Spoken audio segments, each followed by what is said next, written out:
আসসালামু আলাইকুম ওয়া রাহমাতুল্লাহি ওয়া বারাকাতুহু। আলহামদুলিল্লাহি হামদান কাসীরা ওয়া সাব্বিহুহু বুকরাতাও ওয়া আসীলা। ওয়াসসালাতু ওয়াসসালামু আলা রাসূলিল্লাহ ওয়া মান ওয়ালা, আম্মা বা'দ। আউযু বিল্লাহি মিনাশ শাইতানির রাজীম। বিসমিল্লাহির রহমানির রহিম। নিসাউকুম হারযুল লাকুম ফাআতু হারযাকুম আন্না শি'তুম ওয়া কদ্দিমু লিআনফুসিকুম ওয়াত্তাকুল্লাহা ওয়া আলামু আন্নাকুম মুলাকুহু।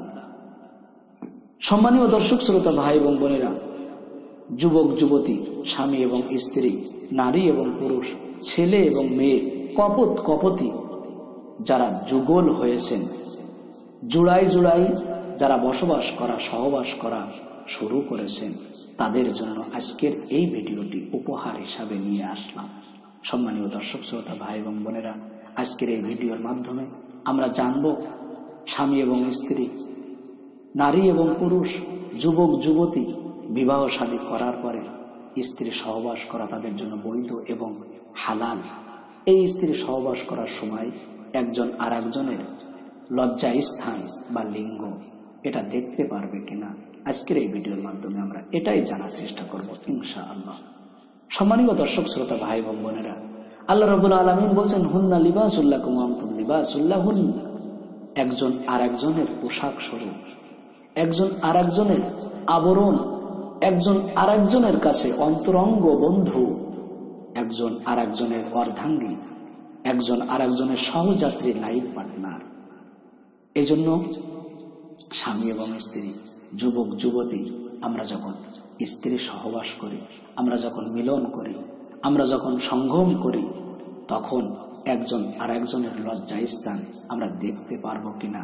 আল্লাহ রাসূল সাল্লাল্লাহু আলাইহি ওয়াসাল্লাম এই ব্যাপারে যে হাদিস আমরা পাই, যে কাজটি আমরা দলিল হিসাবে আনতে পারি, সেটা হলো আল্লাহ রাসূল সাল্লাল্লাহু আলাইহি ওয়াসাল্লাম এবং মা আয়েশা রাদিয়াল্লাহু তাআলা আনহা, ওনারা দুইজন একসাথে গোসল করতেন।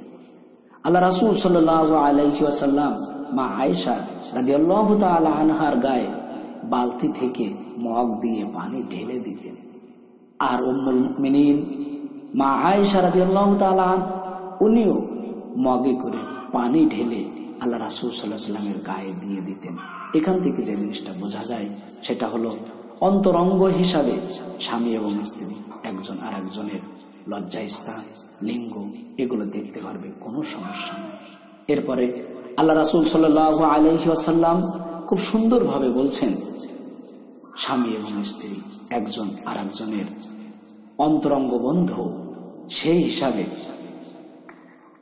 তারা একজন আর একজনের পেঁয়াজ পর্যন্ত, রান্নাঘর থেকে শুরু করে আন্তর্জাতিক পর্যন্ত সকল কাজে সহযোগিতা করতে পারবে। স্বামী এবং স্ত্রী একজন আর একজনের লজ্জা স্থান, লিঙ্গ এগুলো দেখতে পারবে, কোনো সমস্যা নাই, ধরতে পারবে, কোনো সমস্যা নাই। এবং সমাজে একটি কথা প্রচলন আছে, সেটা হলো কেউ কারোর দিকে লজ্জা স্থানের দিকে তাকালে চোখের জ্যোতি নষ্ট হয়। এই হাদিসটি সহিহ হাদিস বলে কেউ প্রমাণ করতে পারেনি, কেউ বলেনি।